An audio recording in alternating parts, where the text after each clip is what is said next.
3,000 years ago, Earth was beautiful. Blue oceans, green continents, white clouds. Cities of glass and stone rose toward the sky. Farms covered the hills. Children played in fields. Families ate together under the stars. Humans wanted only one thing: to be left alone. They did not conquer other worlds. They did not enslave other species. They traded fairly, shared knowledge freely, offered friendship to anyone who wanted it. They were peaceful, curious, kind. The Xyloth Empire saw this and felt afraid. The Xyloth were old and powerful. They had ruled 1,000 worlds for 10,000 years. They were used to being feared, respected, obeyed. Humans frightened them. Not because humans were aggressive. Because they were not. Not because humans were dangerous. Because they could be. Human potential frightened the Xyloth. Human resilience frightened them. Human stubbornness frightened them most of all. So they decided to end it before it could grow. The Xyloth fleet surrounded Earth without warning. Thousands of ships, dark and massive, filled the sky. They blocked out the sun. They cast shadows over every city, every farm, every home. They did not send messages. They did not negotiate. They did not give anyone time to flee. They simply fired. The bombs fell for hours. Cities crumbled. Farms burned. Oceans boiled. The beautiful blue planet turned red with fire and black with smoke. Billions died. Families in their homes. Children in their schools. Parents protecting their young. All gone. Human civilization, built over thousands of years, was destroyed in a single day. The Xyloth watched and celebrated. Their emperor smiled and declared victory. The threat was ended. The humans were gone. But some survived. Small ships, hidden in the chaos, escaped into the darkness. Colonies on distant moons, forgotten by the main worlds, received no bombs and lived. Refugees fled in every direction, carrying nothing but memories and fear and a single promise. They scattered across the galaxy, to uncharted worlds, to empty space, to places no one thought to look. They hid. They survived. They waited. Before he died, the last leader of Earth gathered those who could hear. His name was Elias Stone. He was old, wounded, dying, but his voice was still strong. "Do not forget," he told them. "Do not forgive. Remember what they did to us. Remember our world burning. Remember our people dying." They listened, crying, holding each other. "Survive," he said. "Grow. Build. Become strong. It will take time. Years. Centuries. Maybe longer. But someday, when you are ready, come home." He looked at the stars where Earth had been. Come home, and remind them what they tried to destroy. He died with those words on his lips. The galaxy moved on. The Xyloth declared victory and returned to their empire. Other species shrugged and went back to their business. Humans were gone. A chapter closed. No one thought about them anymore. Years passed. Decades. Centuries. The story of Earth became a legend, then a myth, then nothing at all. Most species forgot humans ever existed. The Xyloth grew fat and lazy, certain of their victory. But in the darkness between stars, in places no senses reached, something was growing. Survivors became colonies. Colonies became worlds. Worlds became nations. And all of them carried the same memory, the same promise, the same burning purpose. They did not forget. They did not forgive. They waited. And 3,000 years later, they were finally ready. The survivors scattered like seeds in the wind. Some found refuge on forgotten worlds, small colonies that the Xyloth had never noticed. Others built new homes in uncharted space, places so remote that no ship ever traveled near them.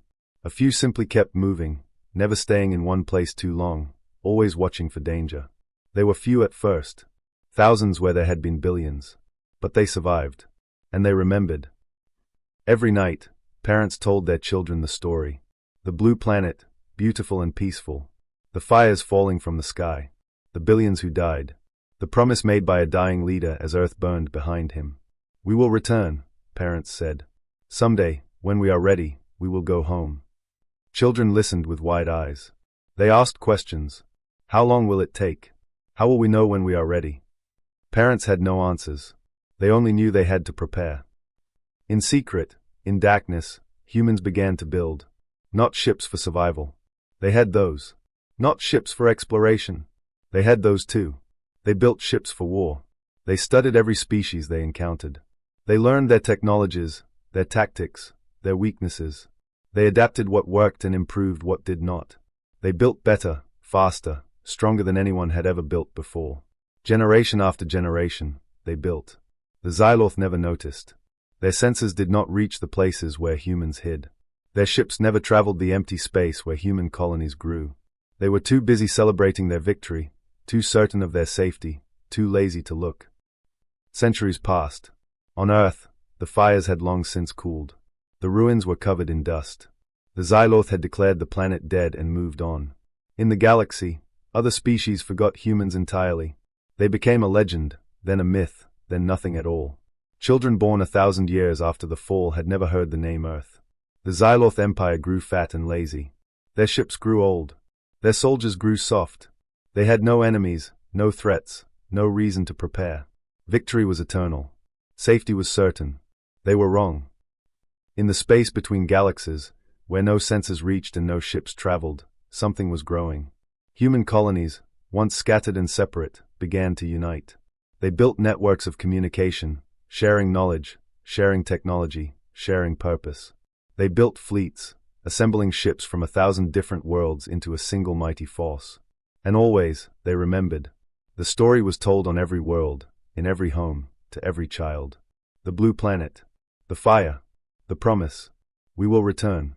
Someday, when we are ready, we will go home. After 3,000 years, the waiting ended. A single message was sent across the human network. It traveled from world to world, from ship to ship, from generation to generation.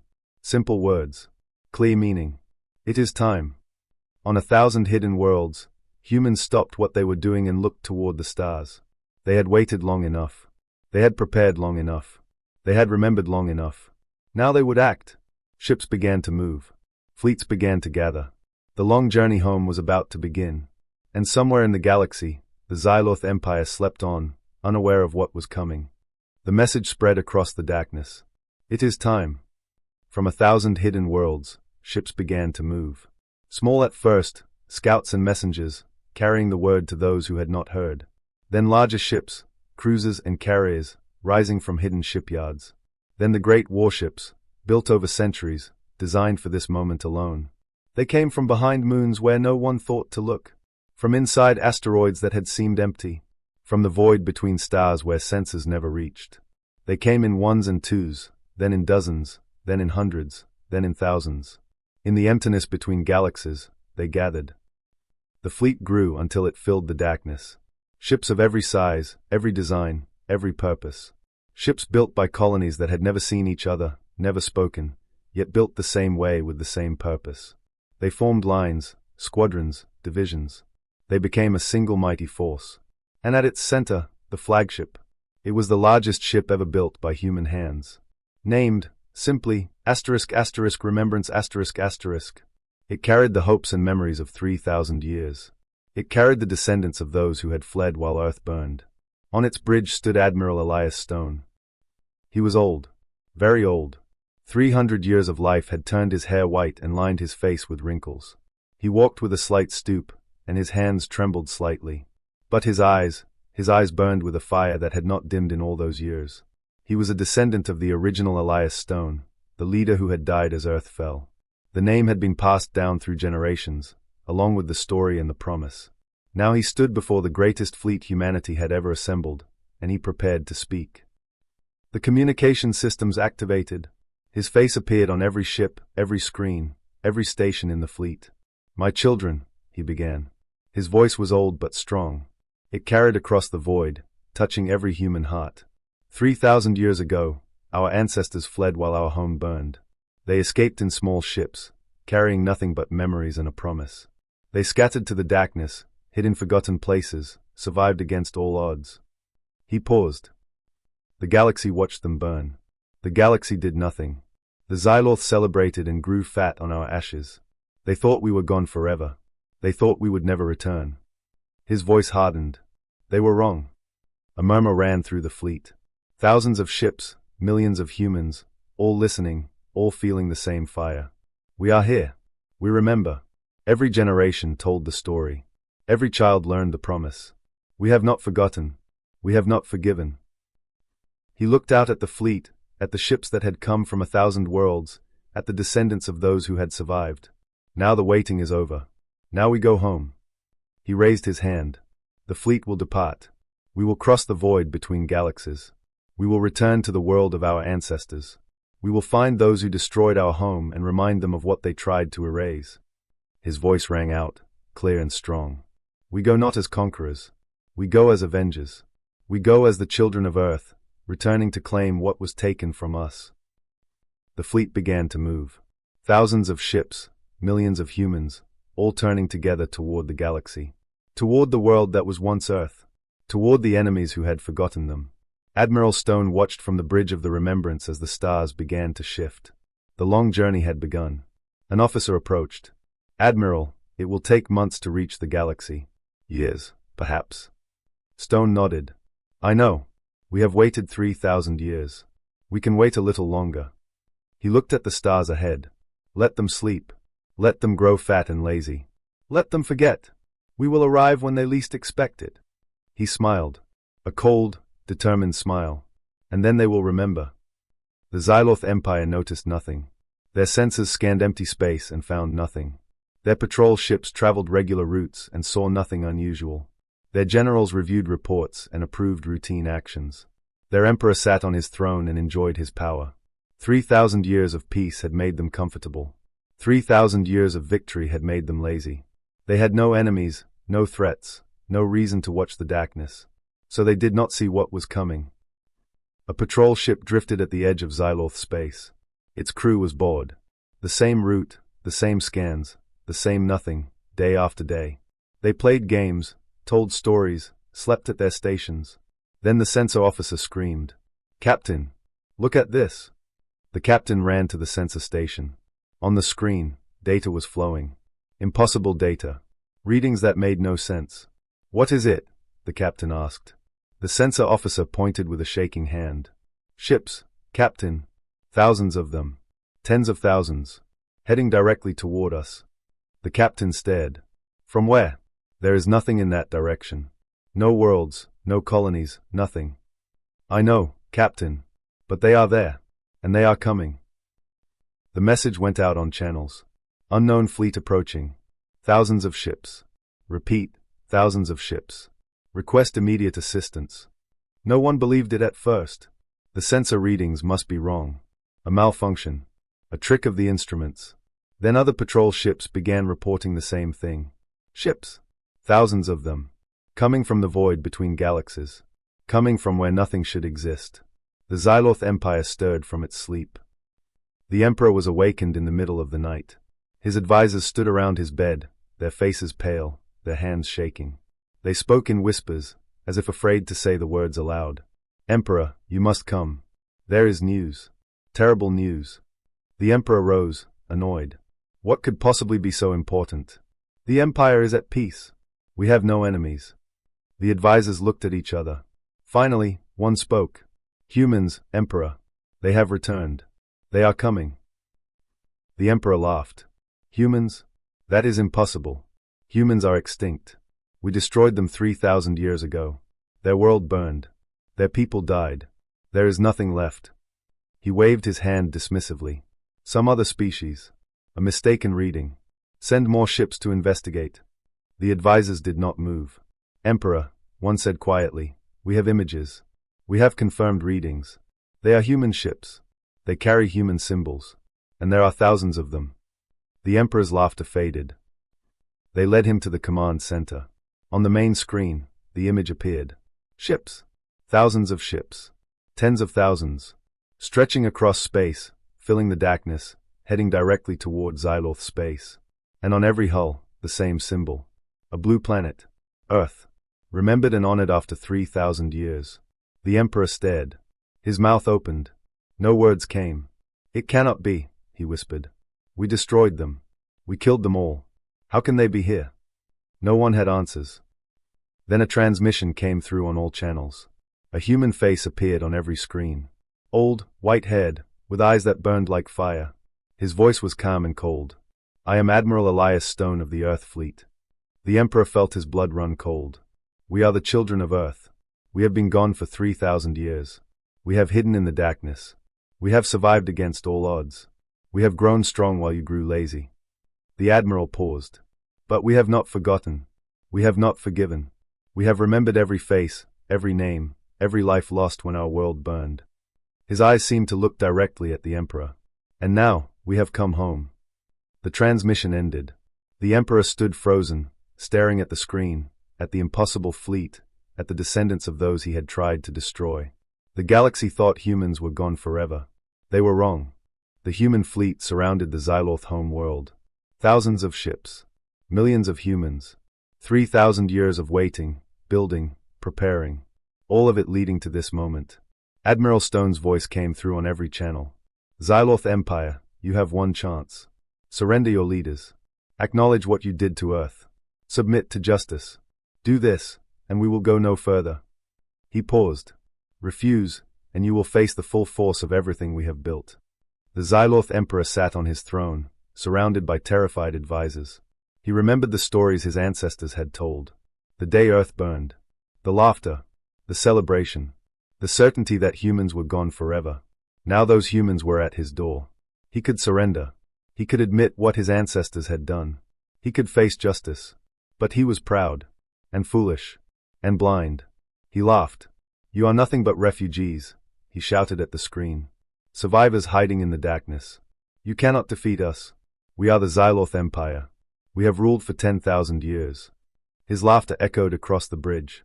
It was the last laugh of his life. The battle lasted 6 hours. It was not a battle. It was a lesson. Human ships moved like nothing the Xyloth had ever seen. They were faster, smarter, more advanced. Every tactic the Xyloth tried, the humans had already seen and countered. Every weapon they fired, the humans had already adapted to. 3,000 years of preparation. 3,000 years of studying the enemy. 3,000 years of building for this single moment. The Xyloth fleet was destroyed. Their defense platforms were silenced. Their home world was surrounded. And their emperor was captured. They brought him to the bridge of the remembrance. He stood before Admiral Stone, trembling, defeated. The same old human who had warned him, who had offered him a chance, who had given him a choice he had been too proud to take. The Emperor whispered, How? How did you survive? How did you grow? How did you find us after all this time? Stone looked at him with cold, pitiless eyes. Because we remembered. The Emperor did not understand. Stone explained. Every generation told the story. Every child learned the promise. We passed it down through 3,000 years. The blue planet. The fire. The billions who died. The promise to return. He stepped closer. We never forgot.